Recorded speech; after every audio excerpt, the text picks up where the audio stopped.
Bonjour, dans cette nouvelle vidéo, on va maintenant passer à la partie 2 du cours sur les équations de droite.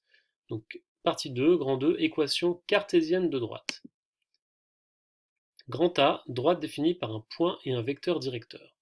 Donc, géométriquement, on sent bien que si on a un point et un vecteur directeur, ça permet de définir une droite.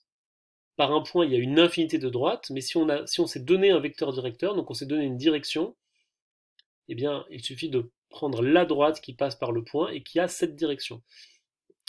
Eh bien, c'est un peu l'objet de la première définition propriété de cette section, c'est que toute droite, donc petit 1, toute droite D a une équation de la forme ax plus by plus c égale 0, où le vecteur qui a pour coordonnée moins ba est un vecteur directeur de la droite. Et on dit que cette équation est une équation cartésienne de la droite D. Alors, c'est quelque chose d'un peu nouveau tout ça. Jusqu'à maintenant, vous avez déjà vu les équations de droite, mais plutôt de la forme y égale ax plus b, ou y égale mx plus p, si on donne d'autres noms aux coefficients. En fait, ça, c'est ce qu'on appelle les équations réduites, qu'on va revoir juste après, et qui ne concernent que les droites qui ne sont pas parallèles à l'axe des ordonnées. Mais pour une droite quelconque, on a toujours une équation de cette forme-là, avec a, b, c qui ne sont pas tous nuls en même temps. C'est pas précisé ici, mais en tout cas, pour une droite D, on n'aura pas. Enfin, en fait, surtout, on n'aura pas A et B nuls tous les deux. C'est-à-dire que soit A, soit B est non nul. C'est ça qui est important. Mais en tout cas, voilà, dès que vous avez une droite, vous pouvez lui trouver une équation de cette forme. Alors, je vous rappelle ce que ça signifie ce que signifie que c'est une équation. Ça veut dire exactement que l'ensemble des points de la droite sont ceux dont les coordonnées x, y vérifient cette égalité. D'accord? Donc, si vous avez une droite dans un repère orthonormé, eh bien, elle aura une équation qui a cette forme, où A, B, C sont des nombres donnés qui dépendent de la droite, et où X, Y sont les inconnus. X, Y correspondent à tous les points possibles de la droite, toutes les coordonnées possibles de la droite. Parmi tous les points qui existent, ceux dont les coordonnées X, Y vérifient cette égalité sont exactement les points de la droite en question. C'est ça ce que veut dire que la droite a cette équation, admet cette équation. Eh bien, il se trouve que dans ce cas-là, si on prend comme vecteur le vecteur de coordonnées moins BA, alors là, il faut l'apprendre un peu par cœur, hein. On peut comprendre géométriquement pourquoi c'est ça, mais dans un premier temps, apprenez-le peut-être par cœur. Voilà, si vous prenez les deux coefficients A et B et vous prenez le vecteur moins BA, donc moins B pour l'abscisse, donc vous voyez, c'est un peu croisé. En fait, X, c'est plutôt l'abscisse pour les points, Y, c'est l'ordonnée. Mais du coup, si on prend le coefficient qui est associé à Y et on le met en abscisse et on met un moins devant, et on prend le coefficient associé à x, qui est petit a, et on le met en ordonnée, sans mettre de moins devant cette fois, donc on prend bien le vecteur de coordonnées moins ba, et bien ce sera précisément un vecteur directeur de la droite. Réciproquement, c'est le petit 2, si on se donne trois nombres réels a, b, c, où a et b ne sont pas tous les deux nuls, donc soit a est différent de 0, soit b est différent de 0, au moins, ou les deux sont non nuls, mais en tout cas on n'a pas les deux nuls en même temps, eh bien l'ensemble de tous les points dont les coordonnées vérifient cette équation est une droite. Alors, vous avez peut-être l'impression qu'on répète la même chose, mais c'est plus subtil que ça. Dans le petit 1, on vous dit que si vous avez une droite, alors elle a une équation qui a cette forme, et en prenant a et b, et en considérant le vecteur moins ba, de coordonnées moins ba, ça nous donne un vecteur directeur, ça c'est ce que dit le petit 1, tandis que le petit 2 nous dit que, à l'inverse, si on se donne trois nombres quelconques ABC avec a et b qui ne sont pas tous les deux nuls, eh bien l'ensemble des points qui vérifient cette équation, donc l'ensemble qui a cette équation, c'est une droite. Ok? Alors, je passe la démonstration, je vous laisse la lire tranquillement si vous voulez, mais je ne veux pas trop insister là-dessus, je veux juste que vous bien insister sur le cours déjà à proprement parler, ce qui nous servira dans les exercices. Et j'insiste aussi sur la remarque que une droite donnée a une infinité de vecteurs directeurs, elle admet aussi une infinité d'équations cartésiennes. Si vous prenez cette équation-là, si vous multipliez tout par 2 par exemple, eh bien ce sera une autre équation, mais de la même droite. Parce qu'en fait, ce sera la même égalité. Vous aurez une équation qui est équivalente à celle-là. Vous pouvez aussi tout diviser par 3 par exemple, à gauche et à droite, pareil, ce sera une équation qui correspond à la même droite. Et on retrouve ici le fait que le vecteur directeur correspondant, ce sera un autre qui sera collinaire à celui de départ. Par exemple, si je multiplie tout par 2, eh bien ici ça revient à multiplier aussi par 2 les deux coordonnées. Donc ça revient à multiplier le vecteur u par 2, par le nombre 2. Donc ça fait encore un autre vecteur directeur de la droite, puisqu'il est collinaire. C'est 2 fois le vecteur dont j'étais parti. Voilà. Alors maintenant on va passer au... On va travailler tout ça sur des exemples, hein, bien sûr, après. Là c'est vraiment... Je suis en train de décrire le cours, mais on mettra ça en pratique avec des exemples. Donc on passe au grand B, pente et équation réduite. Donc là on va retrouver le genre d'équation que vous connaissez, l'équation réduite. Pour les droites non parallèles à l'axe des ordonnées, eh bien vous pouvez trouver une unique équation qui a cette forme, y égale mx plus p. Et ça c'est une équation un peu fonctionnelle en fait, parce qu'on retrouve l'idée de fonction affine. Y égale mx plus p va représenter la fonction affine qui à x associe mx plus p. Vous voyez, on vous écrit l'ordonnée en fonction de l'abscisse. Et m et p sont des nombres réels qui ont chacun une signification précise. P, c'est l'ordonnée à l'origine, comme c'est indiqué ici, et M, c'est la pente. Donc j'ai déjà un peu expliqué ce que ça signifiait, mais on peut revenir dessus. Donc P, c'est l'ordonnée d'un point dont l'abscisse vaut 0 et qui est sur la droite. Donc si vous prenez le point de la droite dont l'abscisse vaut 0, et bien l'ordonnée c'est P. C'est normal, si on remplace x par 0 ici, on a y égale P, donc l'ordonnée à l'origine. Et la pente, c'est le déplacement vertical correspondant à un déplacement horizontal de 1 vers la droite. Je m'explique, c'est-à-dire que là on voit le petit dessin, on peut zoomer un petit peu. Vous voyez, vous prenez un point quelconque sur la droite, et vous vous déplacez de 1 vers la droite.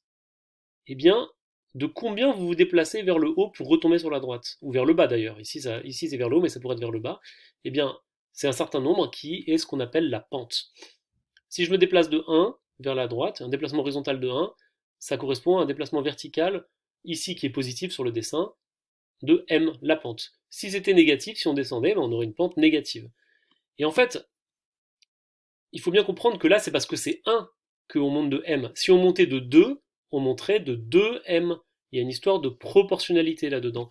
En fait, vous voyez bien ici dans l'équation m fois x, et bien en fait, la variation en abscisse, x, on la multiplie par m pour avoir la variation en ordonnée y. C'est pour ça que c'est m fois x. Donc si on se déplace de 1, eh bien, si on fait m fois 1, ça fait m. Si on se déplace de 2, ça fera 2m. Si on se déplace de 3, ça fera 3m, etc. etc. Une petite remarque sur un vecteur directeur. Dans ce cas-là, un vecteur directeur très simple, c'est justement le vecteur de coordonnées 1m. 1 vers la droite, donc 1 pour l'abscisse et m pour l'ordonnée. Attention, tout ça, ça ne concerne que les droites non parallèles à l'axe des ordonnées. Comment on obtient une telle équation à partir de l'équation cartésienne ax plus by plus c égale 0? Bien, vous voyez, à partir du moment où la droite n'est pas parallèle à l'axe des ordonnées, eh bien, c'est lié au fait que le b est non nul. Lorsque le b est non nul, ça veut exactement dire que la droite n'est pas parallèle à l'axe des ordonnées, et on peut du coup isoler le y. On peut très bien passer de cette équation à l'équation réduite en faisant passer le ax de l'autre côté, le c de l'autre côté. On aurait by égale moins ax moins c, et on divise par b, et ça fait y égale moins a sur b fois x, moins c sur b. Et ce qui donne notre équation réduite, mx plus p. Et pour les droites parallèles à l'axe des ordonnées, eh bien, cette fois, c'est justement dans le cas où y est égal à 0, et donc on peut se ramener à une équation de la forme x égale c. Elle n'a pas de pente, pas d'ordonnée à l'origine, c'est une droite verticale. Donc en fait, soit elle est confondue avec l'axe des ordonnées, soit elle est parallèle à l'axe des ordonnées et elle n'est pas confondue. Et donc en tout cas, on ne peut pas dire qu'elle a une pente, ou on pourrait dire d'une façon un peu abusive qu'elle a une pente infinie, si vous voulez. Parce que de toute façon, il ne peut pas y avoir de déplacement horizontal, donc il n'y a rien à multiplier pour avoir un déplacement vertical. Il n'y a pas non plus d'ordonnée à l'origine, bien sûr. Une propriété. Attendez, je fais un petit zoom arrière. Si vous avez une droite D qui passe par deux points A et B, donc A d'abscisse XA et d'ordonnée YA et B d'abscisse XB d'ordonnée YB, avec les abscisses différentes, donc les deux points vont être différents, eh bien on peut retrouver la pente en faisant ce calcul, YB moins YA sur XB moins XA. On appelle ça aussi le coefficient directeur. En fait, la pente, donc imaginez une droite, je vais illustrer ça tout de suite sur GeoGebra. Voilà, donc là j'ai dessiné une droite, je vous donnerai l'équation après, je ne vais pas la donner tout de suite, c'est une droite qui n'est pas verticale, donc qui ne va pas avoir une équation de la forme x égale constante. Par contre, elle aura une équation de la forme y égale mx plus p. Comment on peut retrouver la pente m? Bien, si vous prenez deux points, par exemple ces deux points-là, A et B, là vous avez xa qui est égal à 2, yk qui est égal à 5, xb qui est égal à 4, yb qui est égal à 8. Eh bien, je vous rappelle, la pente, c'est de combien? C'est le déplacement vertical correspondant à un déplacement horizontal de 1.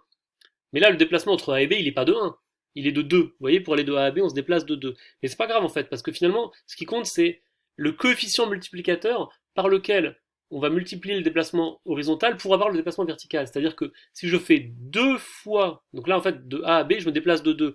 Donc en multipliant 2 par la pente M, je dois trouver le déplacement horizontal, vertical, pardon, qui est ici de 3. 1, 2, 3. Donc finalement, comment on peut retrouver le M? Eh bien, vous avez deux points. Eh bien, vous allez faire la différence d'ordonnées, et là, vous voyez, c'est 8 moins 5, ça fait 3. On se déplace de 3 entre A et B. C'est positif puisque vous voyez, ça monte. 8 moins 3, et on va diviser par le déplacement horizontal. Là, le déplacement horizontal, c'est de 2. C'est positif aussi puisqu'on augmente de 2 à 4.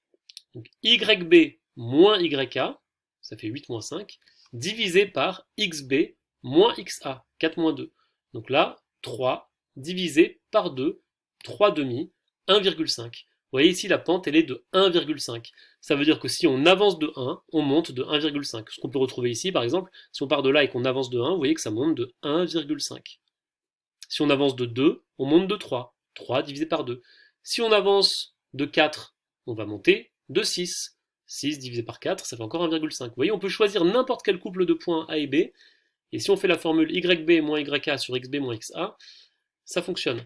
Ça donne la pente. On aurait même pu mettre A ici et B ici. Supposez que vous intervertissez A et B. Le point B se retrouve là, le point A se retrouve là. Et bien, au lieu de faire 8 moins 5, ça fera 5 moins 8. Et au lieu de diviser par 4 moins 2, on va diviser par 2 moins 4. Donc ça fera moins 3 divisé par moins 2. Mais ça fera encore 1,5. Vous voyez, peu importe l'ordre, YB moins YK divisé par XB moins XA, si A et B sont deux points de la droite, ça va vous donner la pente. Voilà, c'est la formule, vous pouvez la prendre par cœur, mais c'est intéressant de comprendre vraiment d'où elle vient. Donc il y a une petite explication ensuite à la suite de ça, hein, sur le livre. Excusez-moi, je remonte. On va y arriver. En effet, YK, si on donne l'équation réduite de la forme y égale mx plus p, si on remplace x et y par les coordonnées de a et de b, puisque a et b sont sur la droite, les coordonnées doivent vérifier l'équation. Donc yk doit être égal à mxa plus p et yb doit être égal à mxb plus p. Donc on a ces deux égalités, et si on fait la différence yk moins yb, ça va être égal à mxa plus p moins mxb plus p. Les p se simplifient, le m se factorise, donc yb moins yk égale m fois xb moins xa, et en divisant par xb moins xa, on a bien la formule qui est ici. Ok, je dézoome. Donc voilà pour cette page, sur cette deuxième page de cours. Donc c'était le grand 2 de ce chapitre, équation cartésienne de droite. Il nous restera une petite vidéo pour aborder le grand 3, système d'équations linéaires, et l'interprétation graphique en termes d'intersection de droite. Voilà, travaillez bien.